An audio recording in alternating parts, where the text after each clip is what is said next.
All right, Pops, we are here at the Jeep, Chrysler, Dodge, and Ram dealership, and we've got ourselves a used Jeep Gladiator. Looks good next to you, man. Really looks good. All right, so the first thing you do, obviously, is your research online, and look at that. Yes.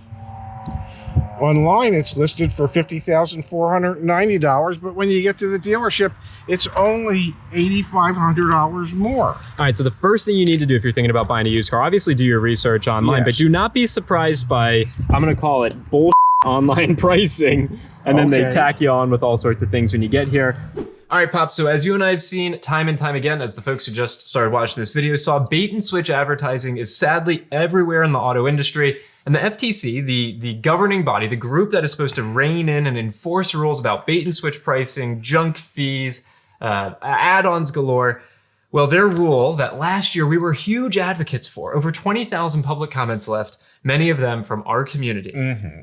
Dad, that rule just got blocked by Congress. The proposed rules, yes, forcing dealers to, well, I don't know, advertise legitimately, advertise the real price, really break down and break out what any additional items would be and full disclosure. There were 4 rules, Dad. Selling products with no benefits to a customer, like nitrogen tire fill, it was banned. It was going to go away. Advertising the real price of a car online. No more bait and switch. You'd actually have to advertise the real price of a car online. You know what businesses probably hated that rule? Cars.com, Car Gurus, Auto Trader, all these websites that rely on BS pricing for their business models. But the FTC rule that we got passed last year that they were going to do, we helped propel forward, would have banned that. The third one, Dad, non-discriminatory prices for cash buyers. Crazy concept that price is actually the price. And enhanced consent for F&I products. You'd have to actually do even more sign-off before you buy that gap insurance or that extended warranty or that tire and wheel protection. Or dent and ding or whatever. Yeah. These rules were well-founded. They were based on thousands, tens of thousands, hundreds of thousands of complaints that the FTC has received.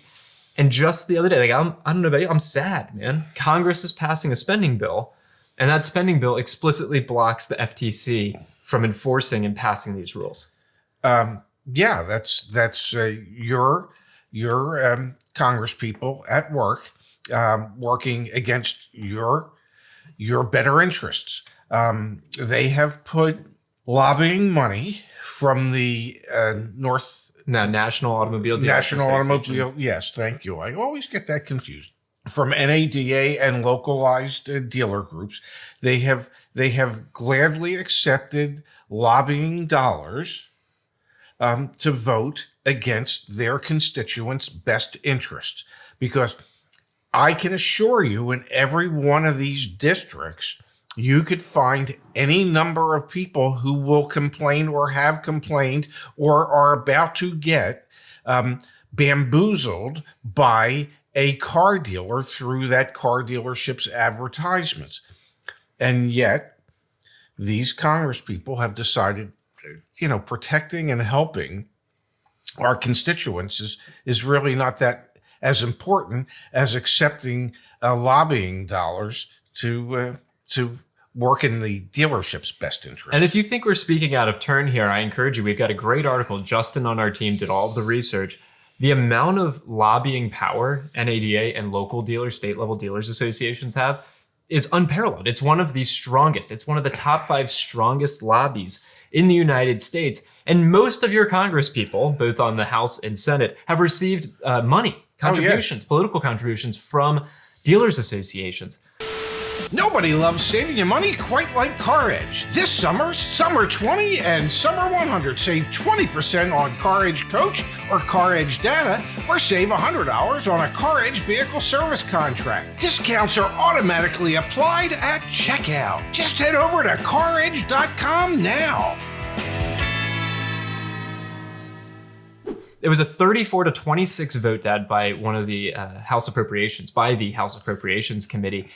That bars the FTC from, quote, implementing and enforcing the burdensome motor vehicle dealers trade regulation rule. That's according to the Financial Services and General Government Subcommittee summary shared by the committee on July 13th. burdensome. We saw BS reports get published about how burdensome this is going to be. Can we take a moment to just acknowledge how burdensome it is for fake advertised prices to not be the actual price? Like, are we idiots, Dad? Are we idiots? Because like we have this opportunity to actually push an industry forward. Are dealers so oblivious to Tesla? Like, are they just oblivious to Tesla? People don't even want to buy Teslas. We see it all the time. They come to us, they buy our paid car buying products, and then they cancel and they say, I gave up and I bought a Tesla. Are dealers just oblivious, Dad? Like, they know this is coming. It's bull. It's absolute bull.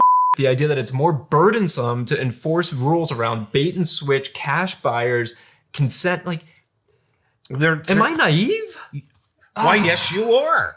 Yes, you are, young man. The arrogance of youth. It pisses me off. You are naive. It's more burdensome to the dealers than it is burdensome to the consumers who are subjected to this type of marketing on a daily basis. The whole process at dealerships is set up to make it burdensome for the customer, the consumers. And this is just another example of many of our elected officials who have sided with business over people. Okay, it's just that simple. So are you being naive? Absolutely. And your naivete comes from the fact that money talks and everything else walks. So how do we, this is where I get caught up, is like, how do we, because capitalism, right? The whole idea behind capitalism is that we should be able to choose better alternatives. So you see these people going to Tesla because Tesla. You see people going to CarMax because it's CarMax, or Carvana even. How do we get the economic incentives aligned? Because this decision from our federal government to entirely undermine the work of the FTC is purely, it's circumstance to the fact that they're paid off. Like, they're just like, it's very obvious. Yeah, the object of capitalism is to be able to sell your influence to the highest bidder. Because let's keep it real. Car dealers, I forget who has the data. Maybe we can find it in post-production. It's something like in the top 1%. One of the top 5 most common professions is owning a car dealership, to be in the top 1% of income in the United States. Like, dealers own a ton of influence within the United States between the NADA, state level lobbying powers, and the fact that they're just uber rich. But there's got to be a way to align economic incentives towards efficiency, fairness, and transparency, because that should be, at the end of the day, what wins, because that is what consumers want. We led this video off with an example of bait and switch. We go around to dealerships all the time pointing out all the BS, all the bullshit. And then the freaking federal government, of all people, the entity that's supposed to protect us, that's bullshit, man. Let me. Where's Consumer Reports on this? Let me help you. Where are the advocacy groups on this? Let me help you. Your elected officials aren't as concerned with what consumers want as they are with in their own personal enrichment.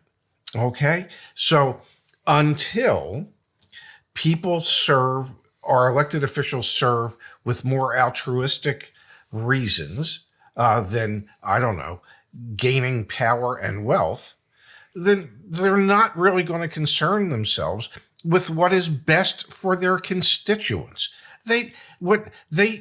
Too many politicians are concerned with what is best for them, what is going to increase their wealth and their power and make their families' lives more comfortable. They're not as concerned with what makes my life or your life or their constituents' life better, because in all the opportunities many of them have to prove that they are on the consumer side, they take that opportunity to vote against it.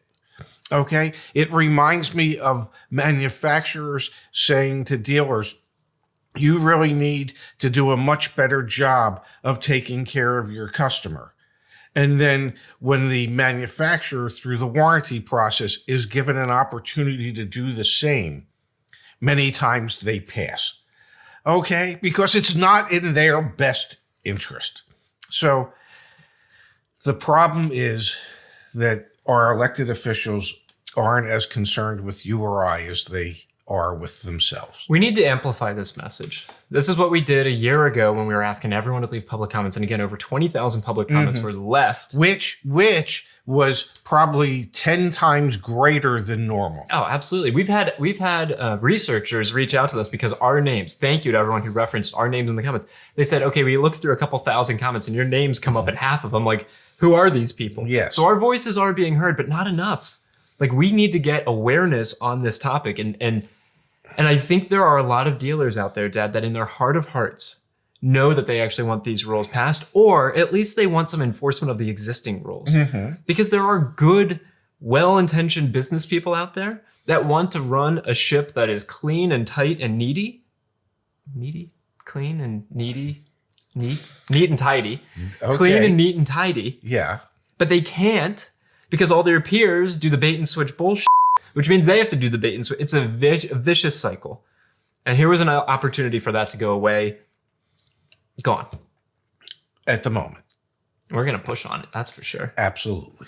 All right. Let us know what you think in the comments below. And please amplify the message. Please share this with a friend. Share it with a state representative, your House representative. Find out who your representative is. See if they're on that House Appropriations Committee. See how they voted. If they voted against your interests, ask them why. If they can't give you a good reason why, vote them out. Let's try and get an interview with some of these people. I am naive, evidently.